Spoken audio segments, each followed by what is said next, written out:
Deborah Baker's book, actually. I don't know if you guys have had the chance to read Deborah Baker. So Deborah Baker's book called Blue Hand is kind of an extensive understanding, reading, and narration of the visit of Allen Ginsberg to India and, of course, other Southeast Asian countries. So over there, there was this small mention of a group of poets called the Hungryalists.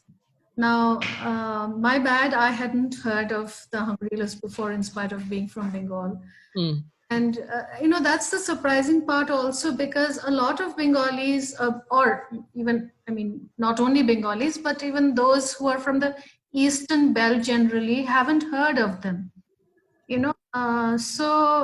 Of course, those, who are intricately into literature may have heard of them. And especially also because this was really in the 60s, mid-60s. So perhaps, yeah. I started digging, and I find that there's this whole huge literature and whole movement happening. So that's when I started digging, and I wondered why nobody had actually, and there has not been anything written on them as such. So other than even the translations, were mostly, there were practically no translations, and most of their poems were only in Bangla. And few here and there, the Stark Electric Jesus, which has been translated from Bangla by Malloy Roy Choudhury himself, and it's not a very good translation. So yeah, I started digging, and I decided I wanted to tell the story from the other side, because a huge lot of poets, from the United States come over here, and these are very influential poets. Howl was conceived by Allen Ginsberg in the year 1954. And he was writing through till 1955, and when he finally, October 1955, in the Sixth Gallery, he read the poem, and that was like an iconic moment in American literature, and it sparked off a huge, if not sparked off, it kind of gave impetus to the whole counterculture movement. And became such an important landmark event in American literary history, and so on and so forth. So when these people, but then I'd also like to, not much of it has been mentioned in my book, but some of it has, that it was not only the beats as such were not only, it was not only Allen Ginsberg who came to India. It was like, Lawrence Ferlinghetti, Gary Snyder, Carl Solomon, not Carl Solomon, Burroughs. So all of them had actually started living abroad for an extensive period, and even kind of trying to imbibe the local culture. If you look at Gary Snyder also, he has so much of Asian influence on him, especially the Japanese influence and all of that, not only on his work, even on his lifestyle, etc. So, even though all of these were American poets, they were all trying to imbibe and, consider or look at themselves as the poets who belong to the avant-garde movement around the world. In the 60s, the kind of movement that poetry was trying to bring about, and the whole counterculture movement, and which was happening all over the world at that time, trying to change the literature of the or tongue, if I may. So when Allen Ginsberg kind of lands here in Bombay in 1962, in that exact time, Malloy Roy Choudhury, who is a Bengali but stays in Patna, has reached Bengal in order to start a movement with some other very influential members of the literary society or literary world over there, including Shakti Chattopadhyay um, and group. Uh, and they start this movement one evening. They start calling themselves the Hungry Movement or the Bhuki Pedi. You know? And interestingly enough, parallel movements are also going on in the northern part of India. The Akavita movement, and Ramdhari Singh Dinkar and all of them are part of this movement. And it's like simultaneous movements going on, if not movement to start off with, but yeah, a simultaneous going together. So and interestingly, Allen Ginsberg lands in Calcutta a few months later. He's traveling all over India, and he travels to Calcutta also. And the longest time he spends in India is in Calcutta, because he finds Calcutta, for those of you who have been to Calcutta, of course, a lot has changed these days, but still retains some of the whole intellectual atmosphere, that it used to have, the coffee house addas and all of that. So that was there. I'm sure he must have been, happy to see that. He did go a lot to, and these poets, they were taking him to the burning hearts. They were taking him to those cheap liquor shops, they were called kalasitolas. So, and in fact, they still exist. Those, during my research, I did go, and these are basically very cheap liquor joints, where a lot of graffiti on the walls, and name calling here and there happening. Somebody suddenly starts singing, somebody starts a poem. So very eclectic kind of atmosphere over there. So that's where Ginsberg hung out a lot. And the rest of the and they used to write these poems in chits, small chits. They used to write and pass around. And a lot of filmmakers, Ritwik Ghatak was often to be seen in one of these kalasitolas. He was writing his entire script over there. So a lot of the intellectual crowd was over there. So they were having huge dialogues with each other. And from there, a lot of this started evolving. But, like it is, Bengal history shows, there were also, they started becoming groups. So, and incidentally at that time, the background, of course, is the whole partition, which continued till the migration from Pakistan. And East Bengal and Assam specifically took in a lot of the refugee crowd, the East Bengal, partition crowd that was coming in. And there was already this, there's always this rift between the East Bengal and the West Bengal, and it still exists actually, even though it's very like understated, but it still exists.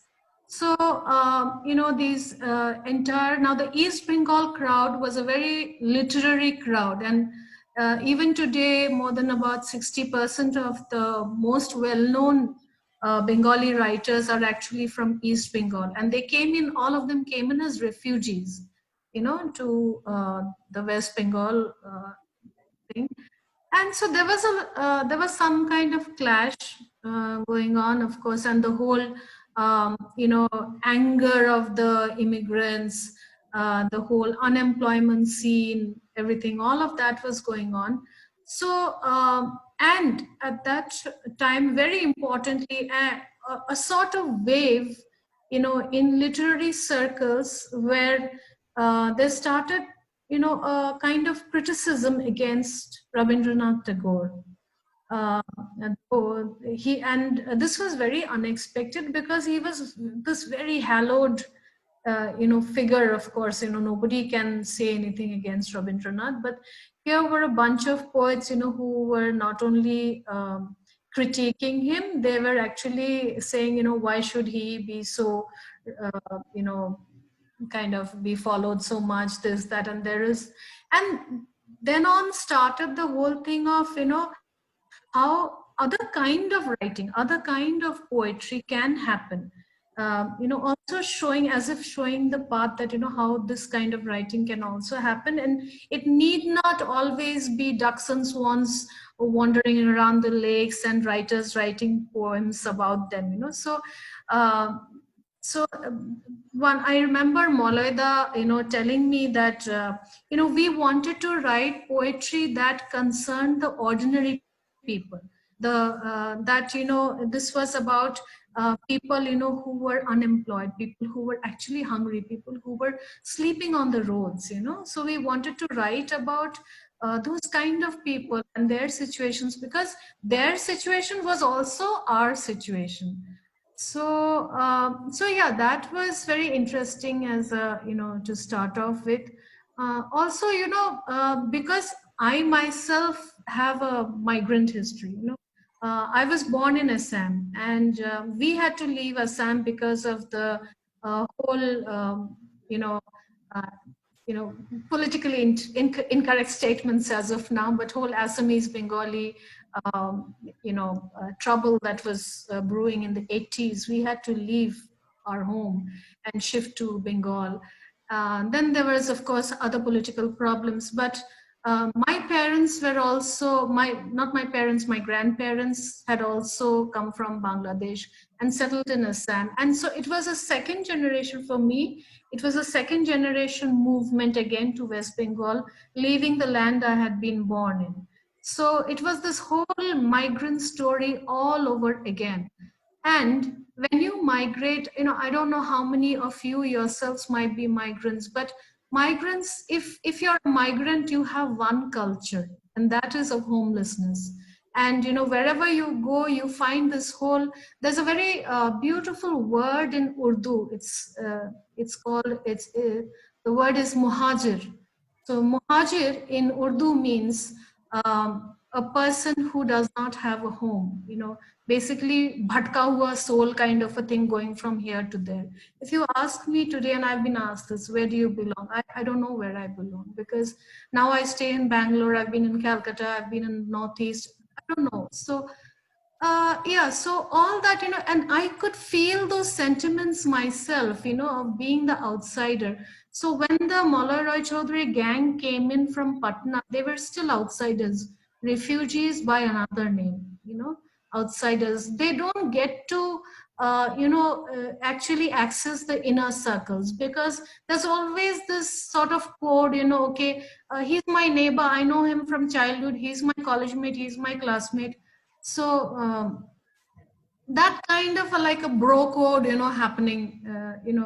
I know this guy since like ages, since the last 100 years, this, that. So you're always the outsider somehow, and that angst of not being able to be part of that gang, that that, then there were the class divisions, there was the class thing, and Bengal at that time, quite surprisingly, even though the left front government had already been established, just been established at that time, very surprisingly, the caste barriers were still there, and even within the left front government, actually, the higher, the higher, there was a hierarchy. I mean, let's not get into that whole debate, but there was a hierarchy, and which also was a reflection of the society itself. So poets like Binoy Majumdar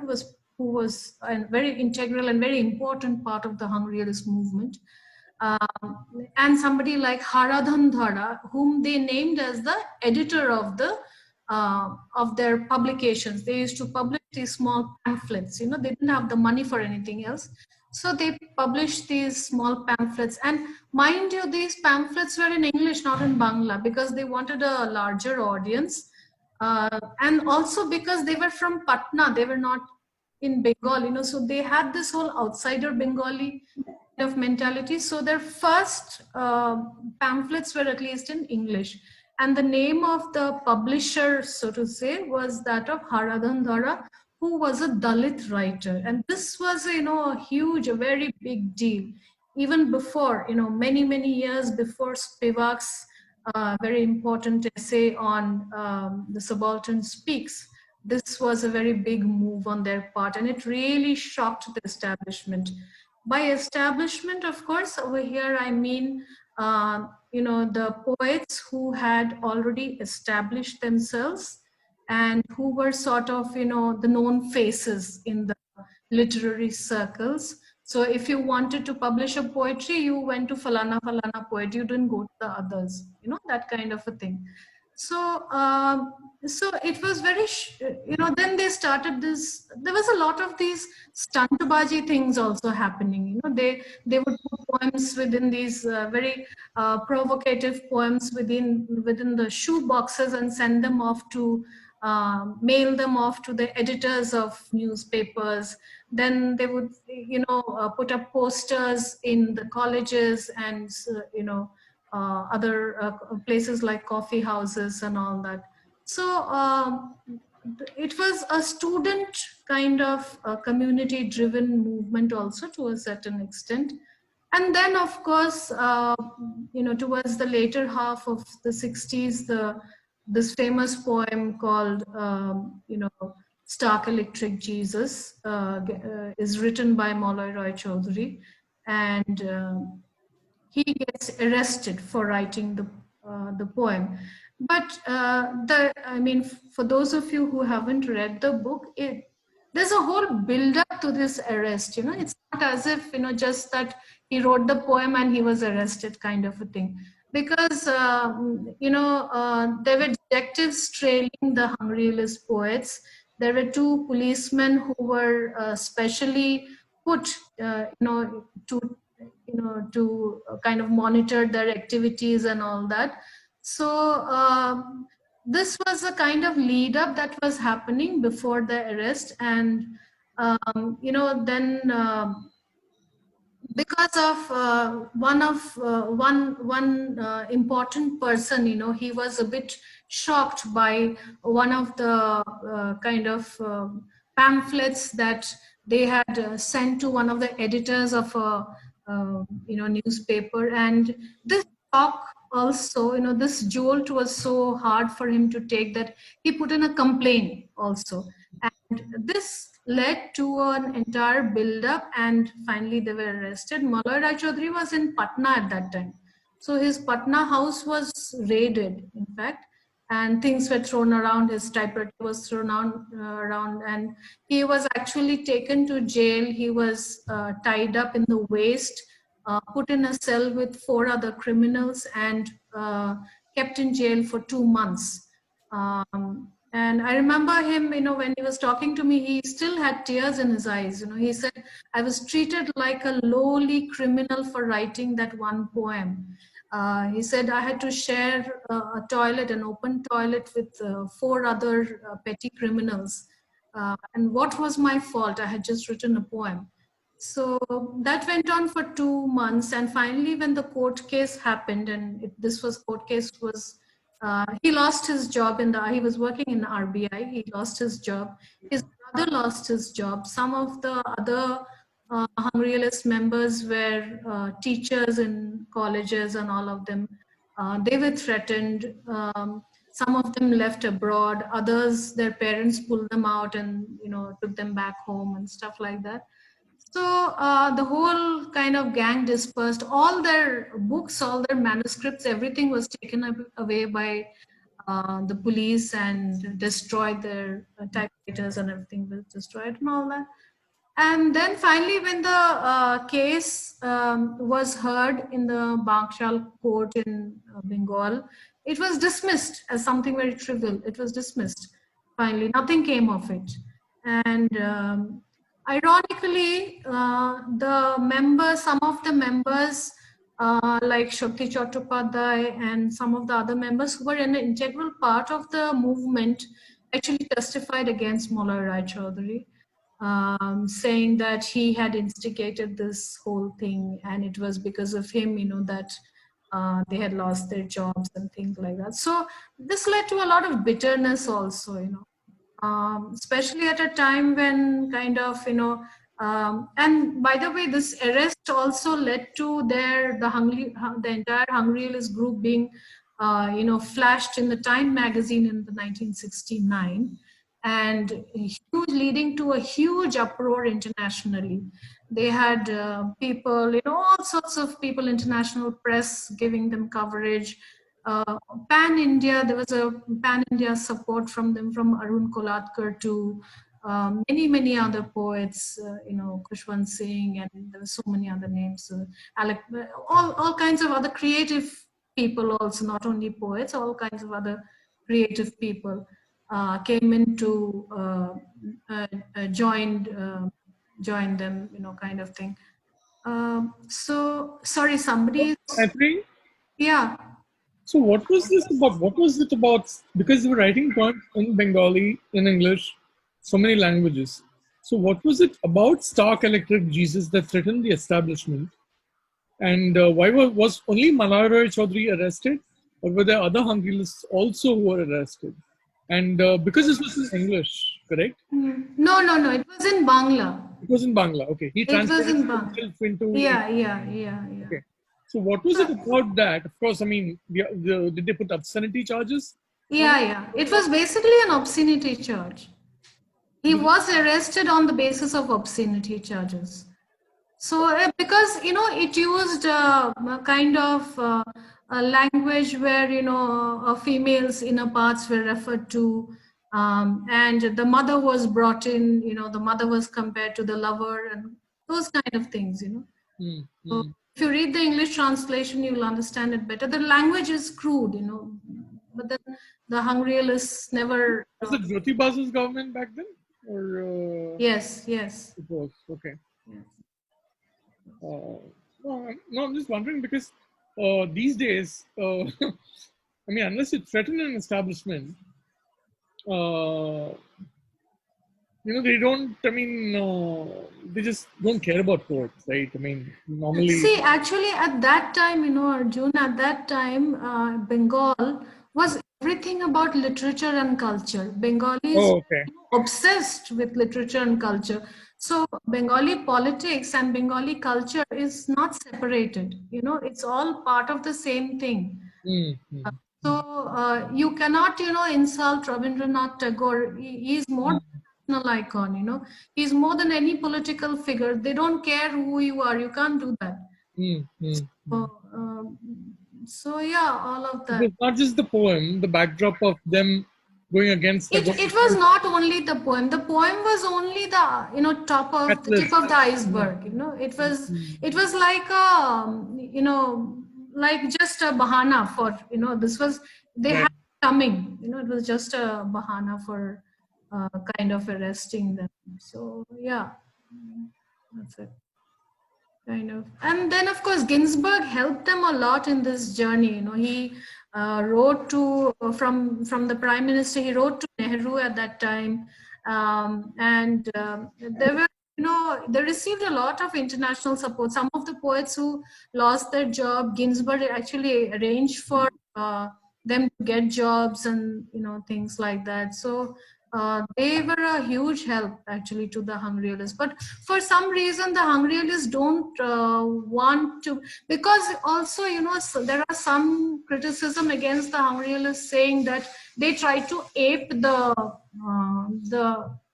beats, especially in that whole drug taking and that ganja kind of thing, that culture. A lot of people said that they were aping them. So Malala Roy Chaudhary of course denies the whole thing, and he says we were already into it. But they kept on saying that we were not into the other kinds of drugs that the beats were doing, like LSD and stuff like that. They were only on ganja. So because they claim that it kind of hampers the whole creative process if you take LSD and all that. So that's what they say. So yeah, so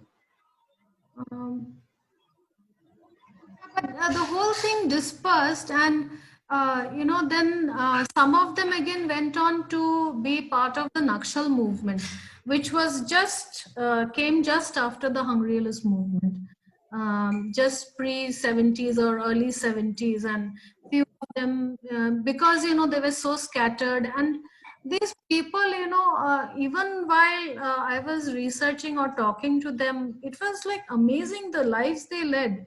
Some of them broke away from their homes. They were living in railway platform, still writing poetry, sleeping on, these Marwadi shops are there, where they have the gaddas outside. They were sleeping over there, wearing one dress, attending some college here. They would enter some class here, some class there, and go and attend some, that way getting themselves educated.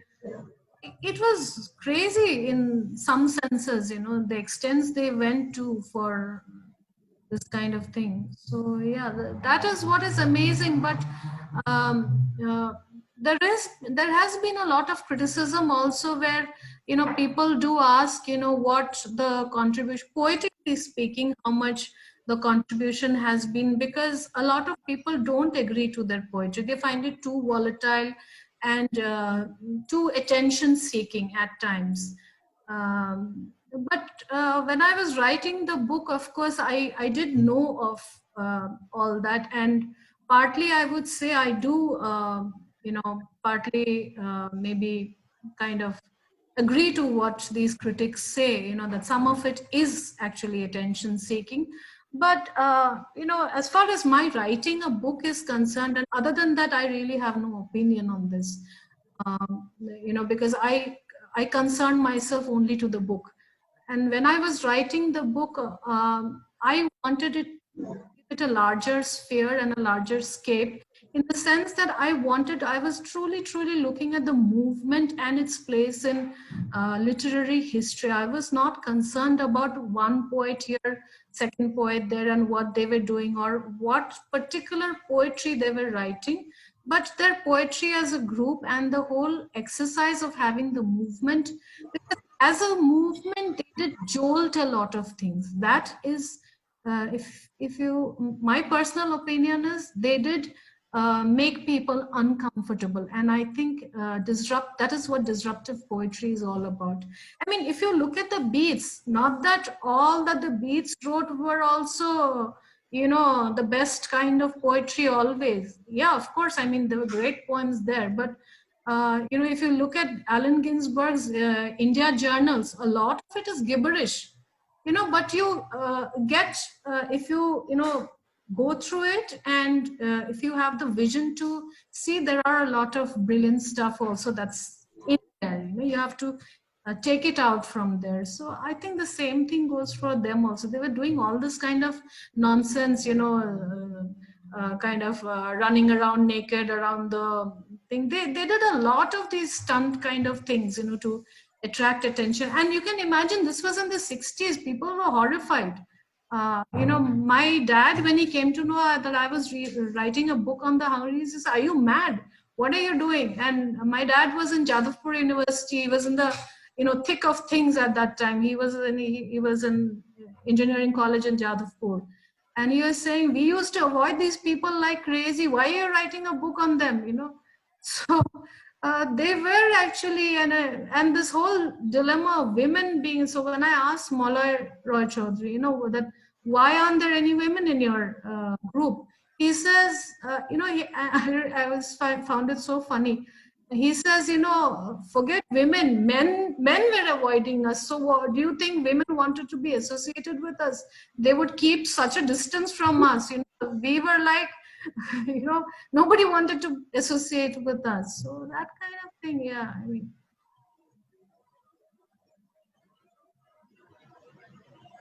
so yeah, I guess. Yeah, somebody is writing something on the chat. Sorry, I haven't seen.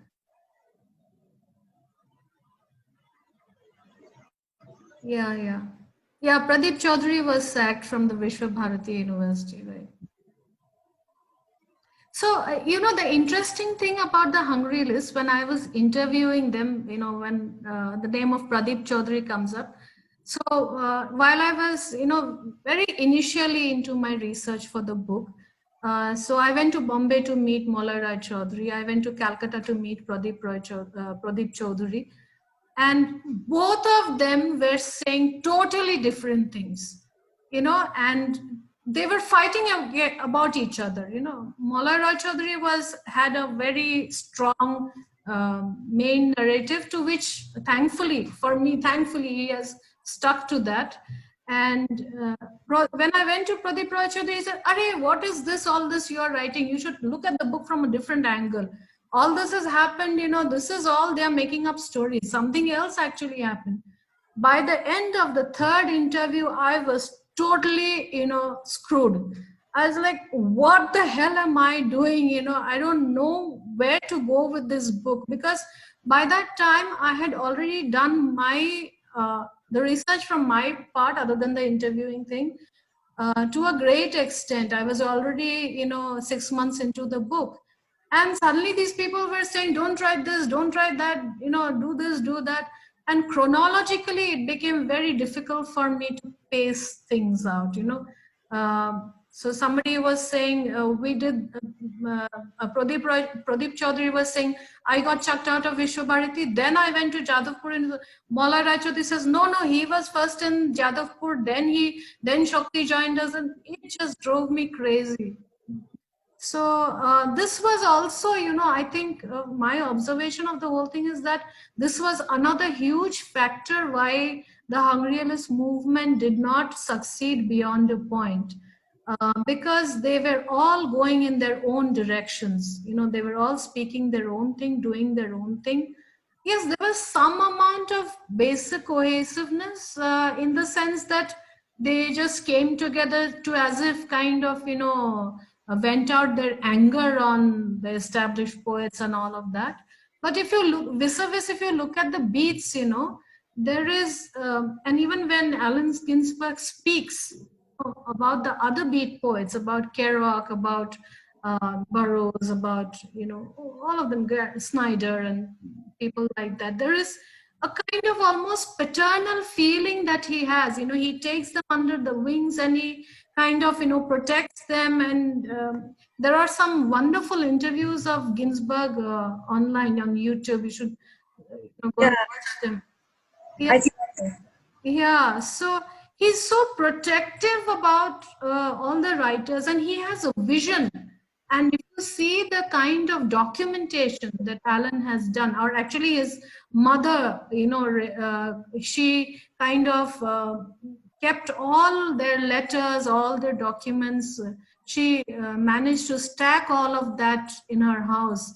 So, you know, there was a vision to the movement over there.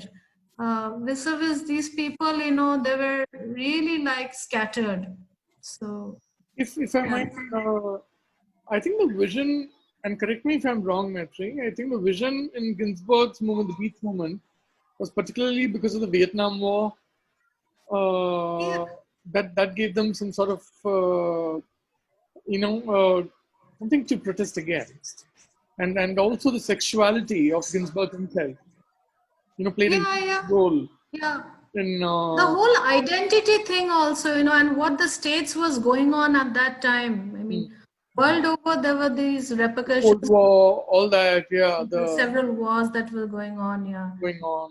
Yeah, and the whole hippie trail, there was this whole interesting hippie trail that was created because of the Vietnam War. You know, these young Americans were fleeing, you know, and the rich parents, you know, actually gave them the money and, you know, go and kind of go to some of the Asian countries and kind of settle there. So Banaras was actually a sort of, you know,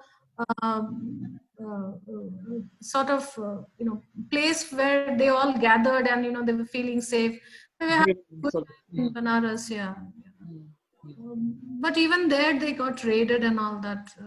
So yeah. So these people, what were there when you say a movement? What were their aims? What did they aim to change in society, or what were their goals that they hope to accomplish through their poetry? Of course, one is of course that they want to be different from Tagore.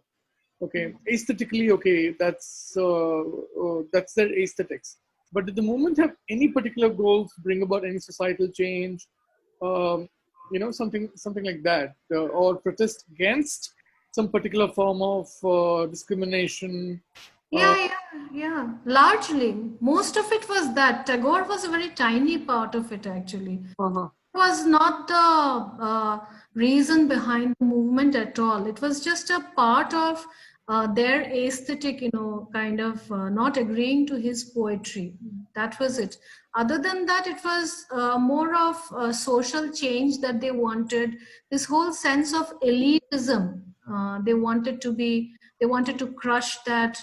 Then the whole caste thing that I already spoke about. They're making them, making a huge dent in the caste system. And there were a lot of poets who were not being published because they were Dalits, they were low caste, they were not being published at all.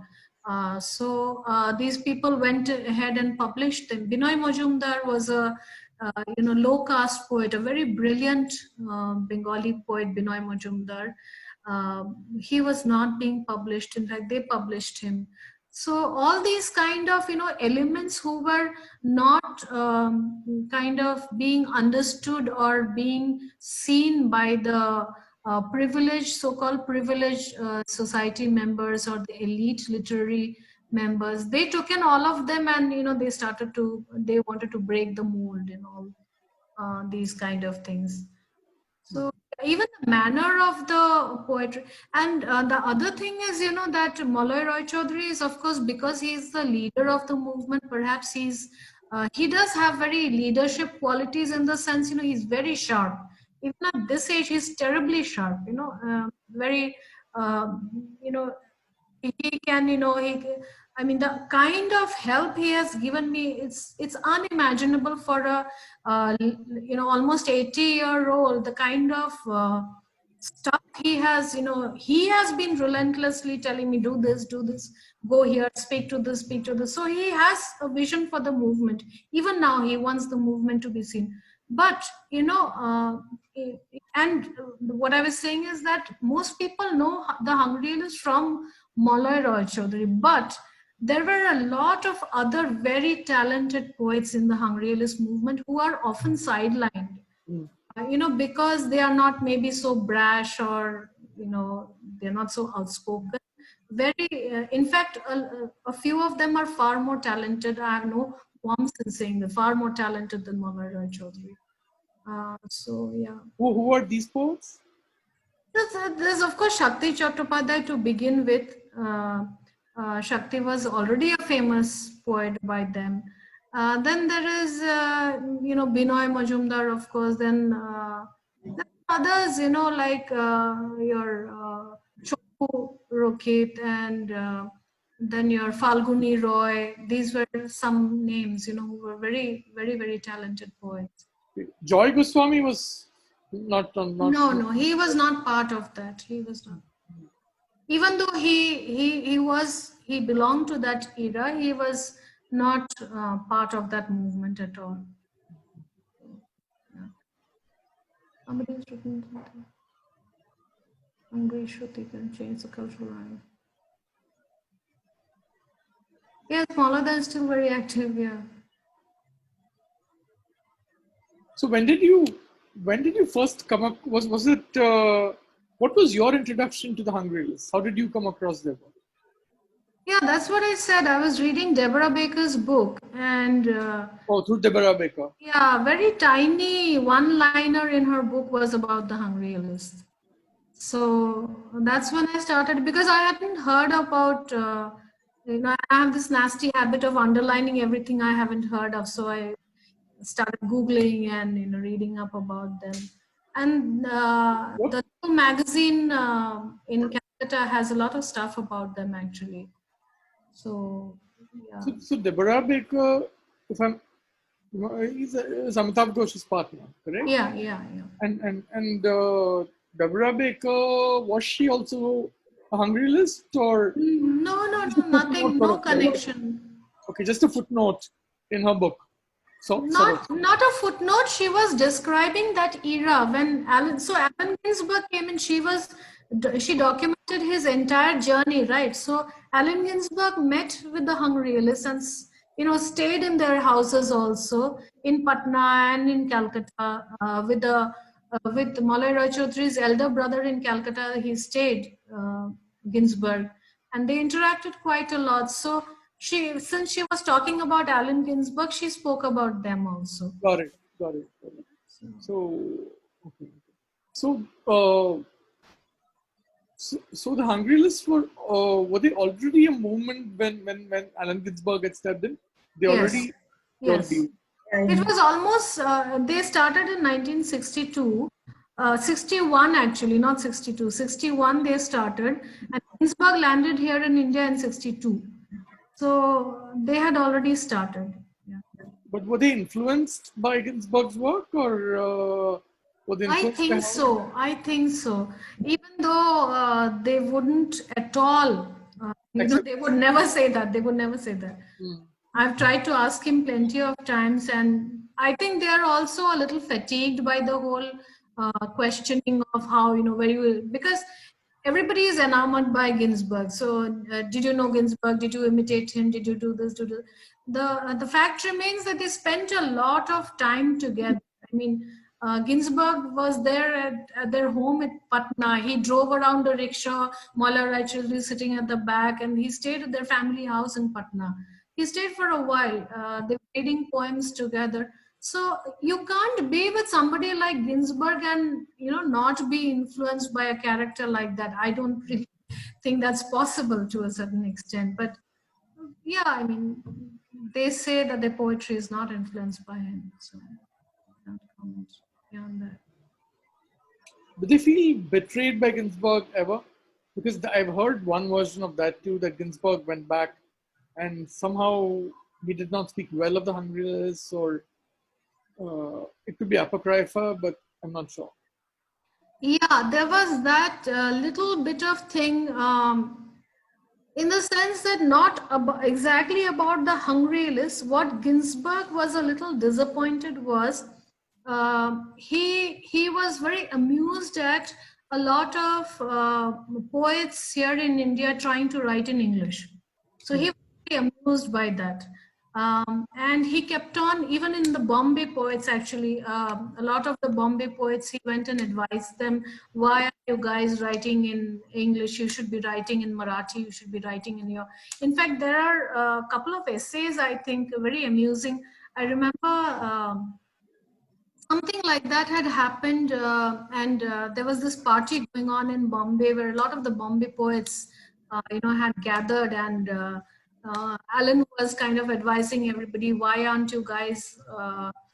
So some Indian poet had written this in a little bit of a sarcastic manner, that Ginsberg didn't understand a word of the Marathi poem that was being read out, and he was still going gaga about it. And those people who were trying to write in English, he was very condescending of them. He said, why are you trying to write in English? So this is the whole, of course, IE poetry movement. And you, of course, know the politics behind that also. So that part is there, of course. But he was condescending of those who were trying to write in English over here. And he was very firmly of the belief that Indians should not write in English. They should only write in their own language. So, yeah. So I think that is what got translated over there. And, but,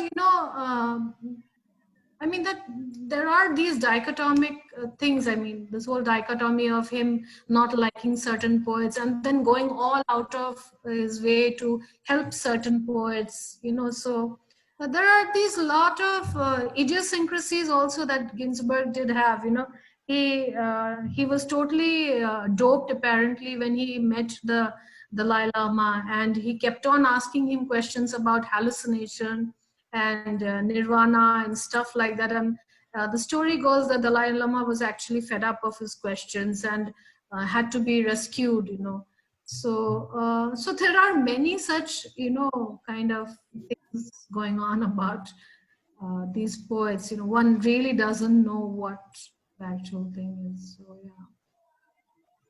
These are also funny anecdotes. But the Hungry List definitely weren't too pleased about a lot of the beat poetry. I think because a lot of people traced it back to them influences and all that. But there's no denying the fact that Allen Ginsberg especially helped them a lot, a lot. He really helped them.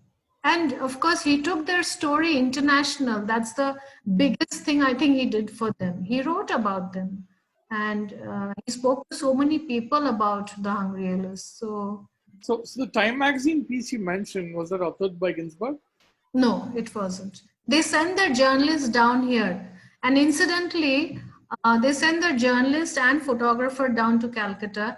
And incidentally, this coincided with the time of the raids. And all of them had already scattered, for fear of police action. So, few of them were in Northeast, few of them were hiding in some villages and stuff like that. But the funny part was the moment the news of the, Time magazine journalists came in, they all came back again to Calcutta for that photograph. And it's a very iconic photograph, which is there. But few of them were still not there because they were still hiding and they were kind of afraid of the police action. So they didn't come to Calcutta because of that. So one or two of them were not there in the photograph. Yeah. But nevertheless, very fascinating history. And when you read all that and put it in the context of the 60s, when all this was not normalized as it is in 2020 right now. For us, reading sexual poetry or reading disruptive poetry is, we teach disruptive poetry to students these days. And in those days, in 60s, it was something of a, kind of something really shocking. So, given the atmosphere and the time, it was very different. But there are these lot of movements, even in the Hindi poetry, thing, a lot of very strong movements were going on in the Hindi poetry belt. And what was very interesting was that they influenced each other.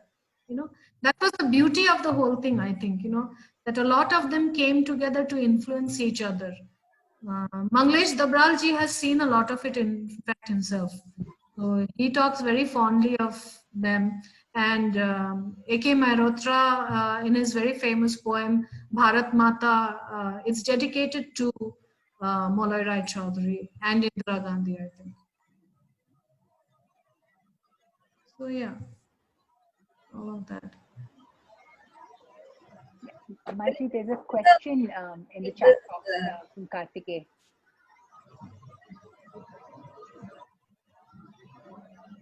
In other states also, Maitri, like this in other states also?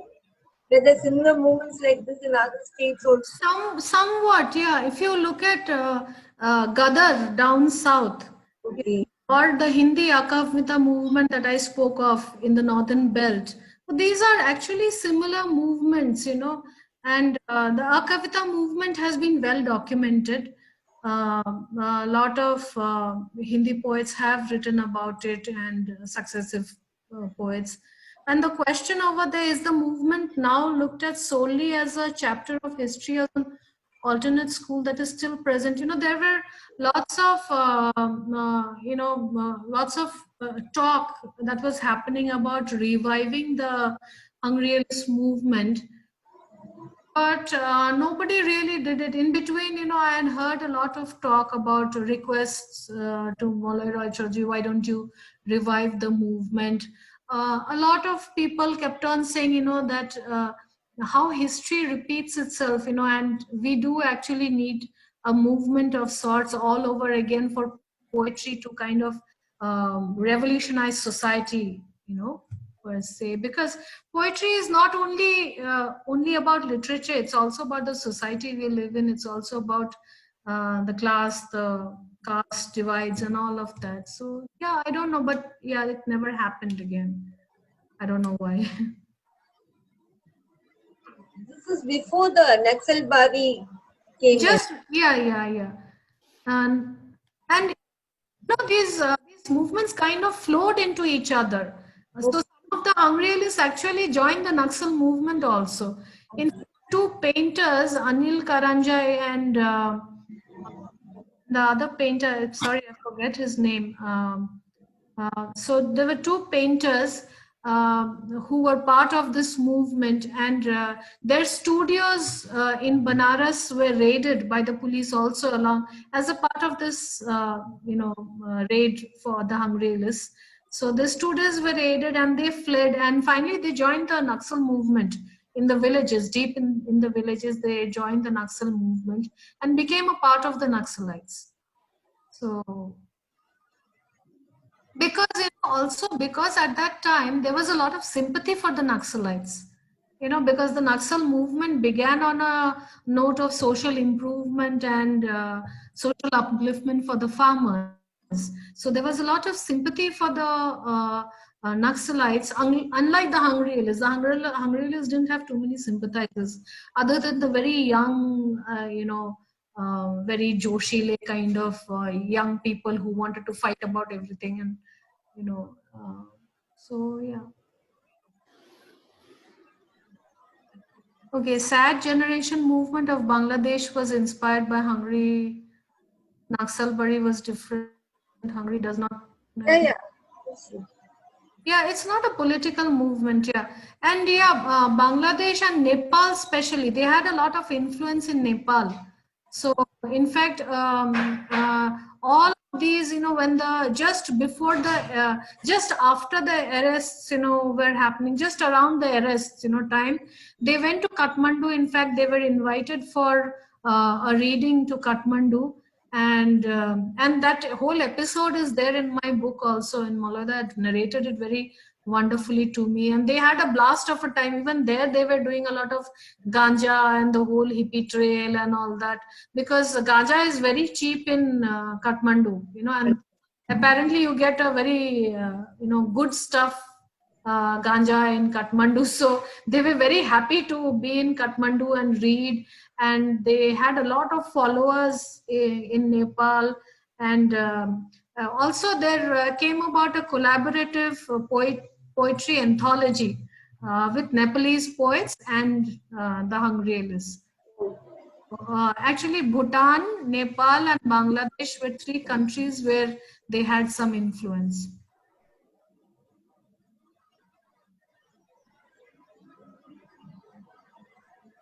Is there any movie, cinema based on Allen Ginsberg's influence in India? Influence on India? No, I don't think so. Not influence. His Even his journey in India, there's no movie. No. There's no movie. Even a documentary? No, I don't think so. At least I haven't heard of it. Not on India. But there might be some documentation of, if I recollect, there's a documentation of Ravi Shankar playing the sitar. So there was this, during the 1971 war, Ginsberg had again visited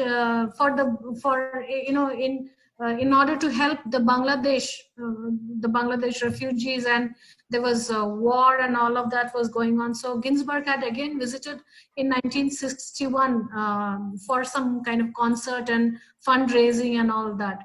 So I think there is some footage of that. That is there. And Shankar was also playing, and so some footage of that is there. Yeah. Which year is that, Maitri? 61? That was 71, I think. 71. Yeah. So that was his second time. That was the second time he had come to India and Bangladesh and all that. Because 61 he doesn't come. 62 only he comes to India. Yeah, he came in 62. Yeah, 62. Yeah. This was much later, after he went back and he came back again. And this was not for any of the Hungarian movement or anything like that. He Sorry came to help. the Bangladeshi people. There was a concert or something that was happening, in aid of the Bangladeshis, that he had come for that. But when you asked about the documentation, that's what I meant. That is the documentation was there at that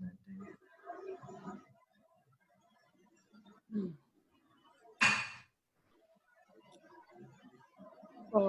Maitri? Arjun, you wanted to discuss about Nandini's piece, I think. Yeah, sure. I mean, we do that.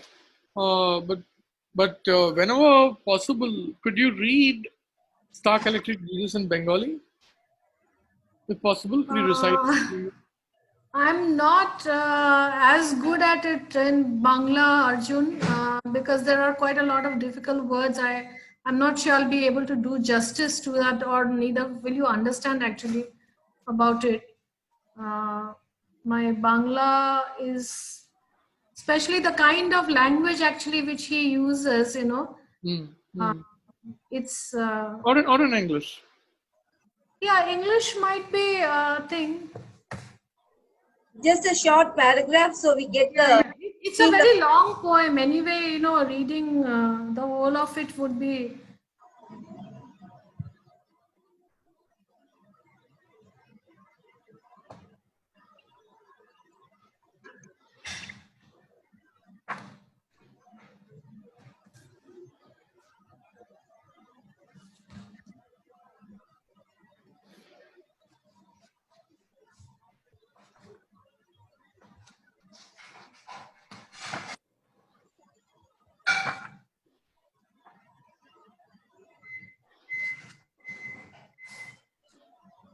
Or any other poem too.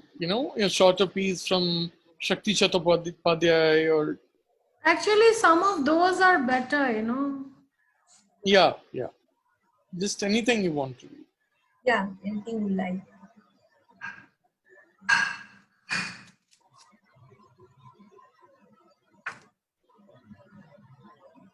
And after that, a short paragraph from your book so that we get the feel of the language, the prose, the narrative. Yeah, some passages from your book too. One passage. Or more than one. Just give me a second, guys. I'll just get one. No problem. Take your time.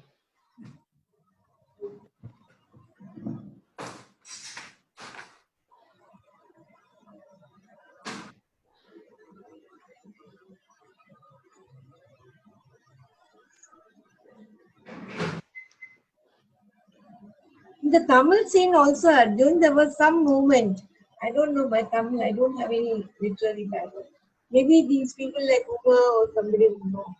At that time, uh, similar to this, but not as, as what do you say, as fanatic as the hungriness. More conservative, not, yeah. No, Not in Tamil man, there are some very controversial authors right now. not Uh, now, at that period. yeah, at that period, I don't think, Maybe these I don't know, people, Yeah, Vivek will 60s say was be able to talk about it. 60s Uh, was the peak of the Dravidian there was this movement. movement in Coimbatore, no, Shobana? What's it called? Sorry, ma'am? There was a Sorry, movement ma'am? in Coimbatore, no? I'm not aware of that, ma'am. I don't know. But it was the peak. It was the peaking of the Dravidian movement in Tamil Nadu, with Kalaignar Karunanidhi and Anna, and all of them were at their peak I think in the Periyar, 1960s. And the Justice Party eventually became the Dravidian movement. It was the demise of the Congress politically, and the Dravidian movement was 1965 was the Hindi agitation, and it was the pinnacle of the Dravidian movement in Tamil Nadu. So I think you're very right in talking about that. It was also the time when MGR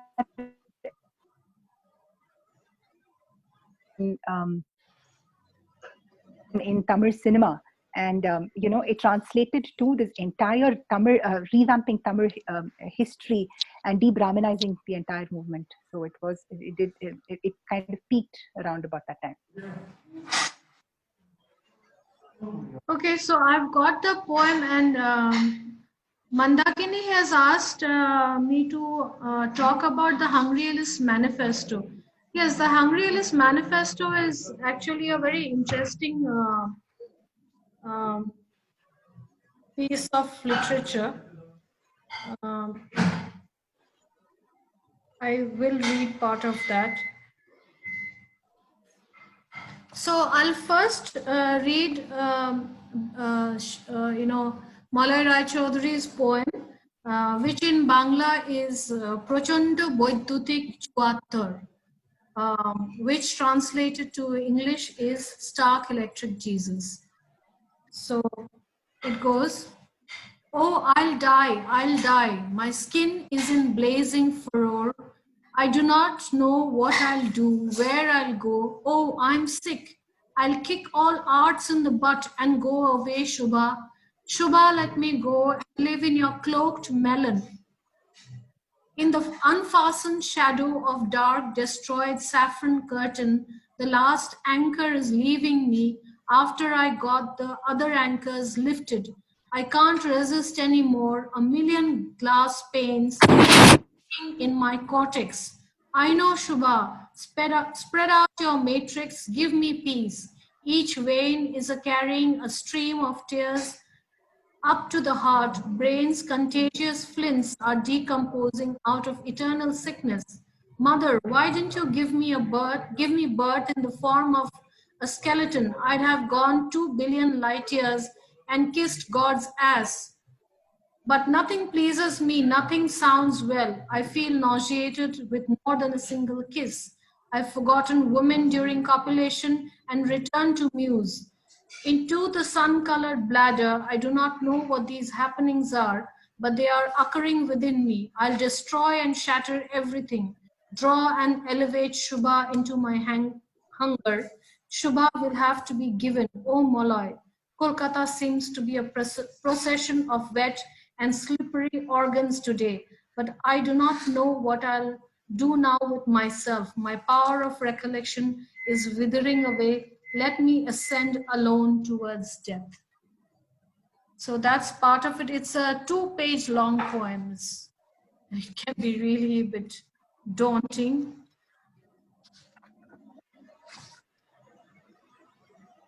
But did it sound like Howl? What do you guys think? No. The cadence definitely sounded like Howl.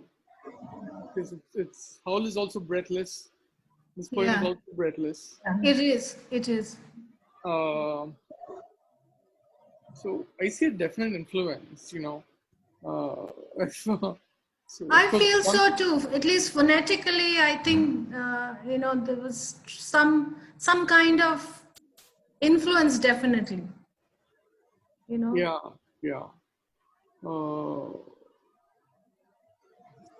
I'll just read out the 1961, the first manifesto. And interestingly enough, this is in English. I don't know why they had this in English. And this was published out of Patna, mind you, not Kolkata. And they had, I forgot to tell you about these stories about how, they had a whole underground publishing happening, because every time they tried to publish something, the publishers were threatened by the literati, and their books were frozen, their pamphlets were burnt off. The publisher was threatened and they weren't allowed to bring out much. So they had to actually go underground, and in very secret presses at night, in the middle of the night, they had to go and kind of get the printing done, and then hire some goons and get the publishing part done. So all very spooky also. So this is the 1961 manifesto, which was published in Patna. It reads, Weekly Manifesto of the Hungry Generation, editor Debi Roy, leader Shakti Chatterjee, creator Malay Roy Chaudhury. It goes, poetry is no more a civilizing maneuver, a replanting of the bamboozled gardens. It is a holocaust, a violent and somnambulistic jazzing of the hymning five, a sowing of the tempestual hunger, very Chaucer influenced. Poetry is an activity of the narcissist spirit. Naturally, we have discarded the blankety blank school of modern poetry, the darling of the press, where poetry does not resurrect itself in an organic flow, but words come out bubbling in an artificial muddle. In the prosed rhyme of those born old half literates, you must fail to find that scream of desperation of a thing wanting to be man, the man wanting to be spirit. Poetry of the younger generation, too, has died in the dressing room, as most of the younger prosed rhyme writers, afraid of the satanism, the vomitous horror, the self-elected crucifixion of the artist that makes a man a poet, have fled to hide in the hairs. Poetry from Achinta to Ananda and from Alok Ranjan to Indranil has been cryptic, shorthand, cautiously glamorous, flattered by own sensitivity like a public school prodigy. Saturated with self-consciousness, poems have begun to appear from the tomb of logic or the lyre of unsexed rhetoric. This is published by Haradhan Dhara from 69 Netaji Subhas Road, Howrah, West Bengal, India. By the way, this address is also very caste, blow at the caste centric thing, because Howrah at that time was a refugee center. And this is why they made, and Haradhan Dhara used to stay in one small room in a slum in Howrah, and that is why they made their address, their official address, his house. So yeah. Is that the original you are reading from? Yeah. Can you show us the copy?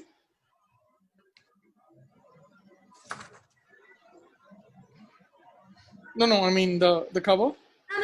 No, the copy is not with me. It's with Molaida. Was this from the book? This is from the book. I have only the, I had to copy it for the book. So. Oh, okay. I thought you had the original printed version. No. He all original documents are with him. He doesn't. Okay, he didn't even get them.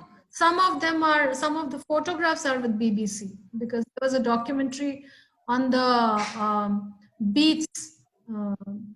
So if anyone wants these pamphlets anymore, they're collectible. You won't get them anywhere. No, they are with him. Molaida has them. He has the pamphlets. But he won't give it, obviously. I mean. No.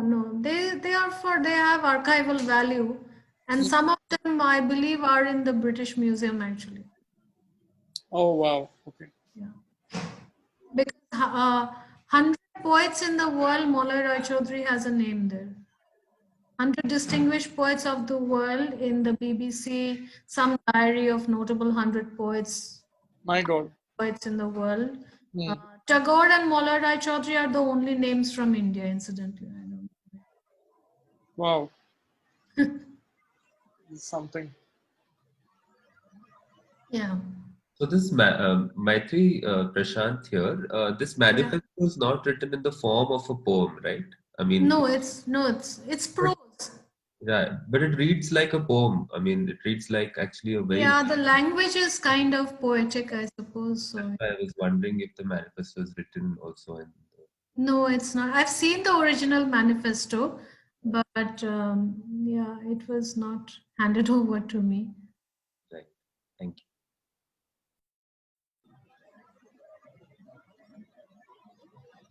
Yes, Television of a Ruined Soul by Falguni Rai was one of the greatest poetry from the Hungary's address of Devi Roy. Yes.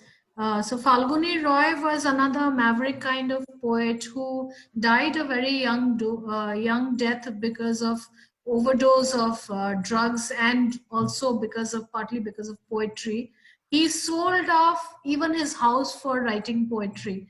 He sold it off brick by brick. He sold off the clothes of every member of his house for writing poetry. I mean, it's just bizarre. It's completely bizarre. He sold off everything. He sold off tile by tile. He sold off his house. To the kabadi walas, he sold off so that he could write poetry. And he was doing drugs also. He died of an overdose. How But old was he? he was hardly just 26, 27, like that. My God. Okay. Yeah, but his thing was very good. I mean, his poetry. He has only one book, but it's very good. It's very good. Is it translated into English? Yeah. I have a translated copy. What's it called? It's called the same name. Television of a Ruined Soul. Television of a Ruined Soul. Okay. By Falguni Roy. Yeah. Rahul, can you please post these links on the WhatsApp later? Yeah, I'll do that. Yeah. No, Matri, you don't have access to that. I'm sure. Oh, sorry, sure, you're talking to him. Okay, sorry. Yeah, you don't have access to that. So, anyway, I think somebody will take Devanshi or somebody will take a dump of the chat. I mean, a copy of the chat and keep it somewhere because we want all these names. You know, we archive everything, every book. Actually, there is a lot of Hungary poets in the first generation. There, the starting there is a four name. What is Somir Rai Chaudhuri, Somita, Malay Rai Chaudhuri, and then Devi Roy, Haradhan Dhara, and Shakti Chattopadhyay. Then Shakti Chattopadhyay is detached from Hungary in a few months. And then Shubha Acharya, Shaileshwar Ghosh, Falguni Rai, Basudev, Basudev Mondol. There is uh, lots of poets and writers in Hungary.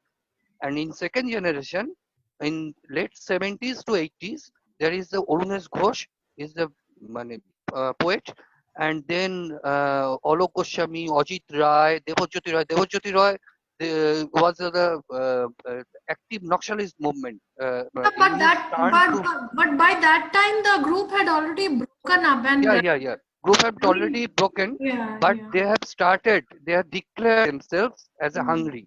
They declared themselves as a Hungary, and they it's started the same thing. Khudarto. It's the same thing like Yeah. Same lot thing. of poets today also call themselves beatniks. It's like the same thing. So No. Lots of poets in this third generation, they did call themselves as a Hungary. They retain the belief in Hungary, but they did not declare themselves in publicly that they are the Hungary. But the second generation, in the after the Moloida, when the Moloida from the becoming from the hill, and the total judiciary process is completed, and then Moloida did not came in writing as a long of I think this is 20 to 25 years. He did not attached in Bengali literature. And then Shaileshwar Ghosh, Basudev, and the Arunesh Ghosh. Shaileshwar Ghosh in the first generation. Basudev, Shaileshwar Ghosh, there is the first generation. The second generation. Basudev and Shaileshwar were very much part of the even Yeah. The main Hungary, actually, if you need to know about Hungary, you have to go in the 40s. And after the Tagore's and Jivanananda Das, there is a 40s, there is a splitting the two language, mainly part in split it in two part. One is the Manik Bandyopadhyay and the Marxist poet, Marxist writer, and one is the commercial Europe. They have situated in European Romanticism, and in 50 this European Romanticism will continue. So in 60 there is Hungary is the first movement who want to break this theory, this European Romanticism, and they kept first the lifestyle. What is in Bengali we have called this Japon Pokriya, how you live your lifestyle. The lifestyle they have declared that lifestyle is first. Lifestyle is totally influenced your consciousness, and there is a total poetry movement in Bengal is number is 10. There is a 7 movement has on a manifesto, and total in story or prose there is a total number of movement is 10, and there is 8 have their own manifesto, 5 has their own manifesto. And when Hungary started they have to broke and they have to just pick up the subaltern. They have just oppose the elitist language, and they have to establish. They want to establish the subaltern, and they did not recognize any political movement because last Moloita wrote one prose. He totally opposed the Marxism. So there is a in the 60s. There is when Hungary in 61 to 65, then 64 is grown up the Shruti Alon in Bengal. Shruti is totally different from the Hungary. Totally in opposite part. They have told that consciousness is your first and then your lifestyle. They're totally different. They so we just actually it is a wrong thing. Just we mainly average treat Hungary is only in obscenity or sexual is in element, but Hungary is not that part. Hungary is so totally very much different. Actually, Star Collective, this is Chutipro Boytotik Chutar. This is the Moloida's creation, but Moloida's Jokhom, when he just long poetry, he's wrote in the jail, actually in the jail. So this is a very powerful from the Star Collective Jesus.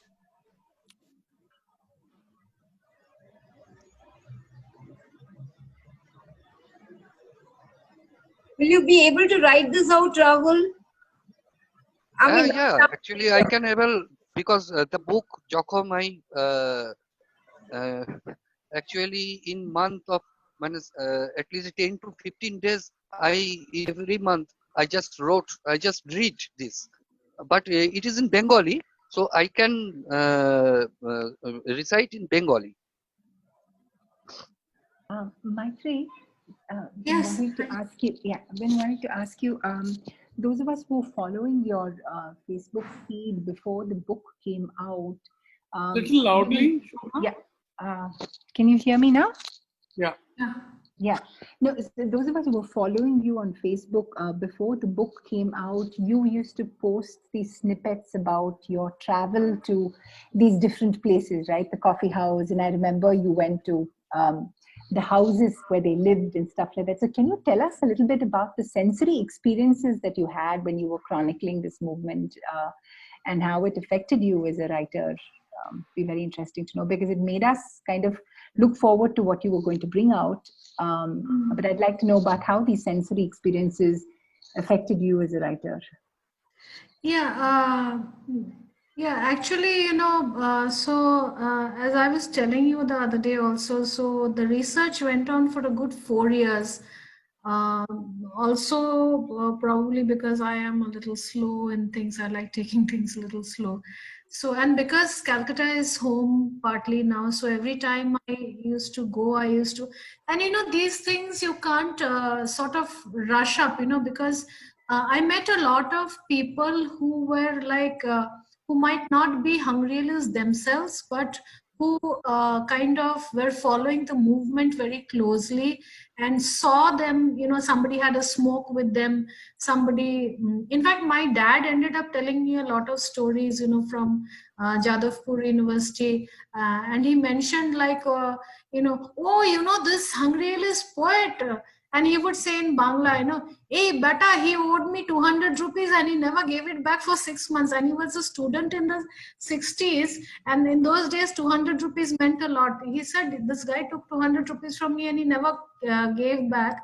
But later on, they came and the money was sent and all that. So there were a lot of people who might not be directly the Hungarians, but were very aware of the movement and saw them in action, so to say, So I spoke to them also, and of course, some of the other Hungarians. Pradeep Chaudhary took me around to meet some of his friends who were still alive and who were writing at that time. Some of them were not directly in the movement, but were